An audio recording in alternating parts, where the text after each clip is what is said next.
السلام علیکم ورحمۃ اللہ وبرکاتہ۔ حسد کہتے کس چیز کو ہیں؟ یاد رکھیں، کوئی بھی کسی بھی مسلمان کی طرف اللہ رب العزت کی عطا کی ہوئی نعمتوں میں کسی نعمت کے زوال کی خواہش ظاہر کرنا، اس چیز کے تمنا کرنا کہ یہ نعمت اس کے پاس سے چھن کر مجھے مل جائے، یہ حسد کہلاتا ہے۔ اس میں ہم ایک مثال سمجھتے ہیں،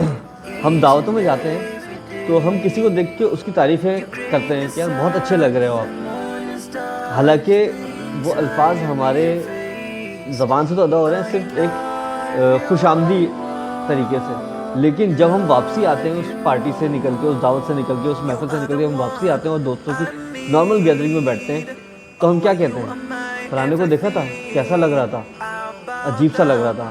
مطلب اور بڑے عجیب سے کمنٹس ہم پاس کرتے ہیں، یعنی کہ ہم اس کی تعریف، ہم نے جھوٹی تعریف کی، اس کی تعریف اگر ہم سچی تعریف کرنے سے ہمیں جلن محسوس ہو رہی تھی، ہمارا دل نہیں چاہ رہا تھا۔ اسی طریقے سے کسی کو کوئی کامیابی ملی، کسی کی پروموشن ہوئی تو ہم جھوٹے منہ تو اس کی تعریف کر دیتے ہیں کہ بہت بہت مبارک ہو، لیکن دل سے نہیں کرتے۔ اگر ہم دل سے نہیں کر رہے تو یاد رکھیے ہم حسد کا شکار ہیں۔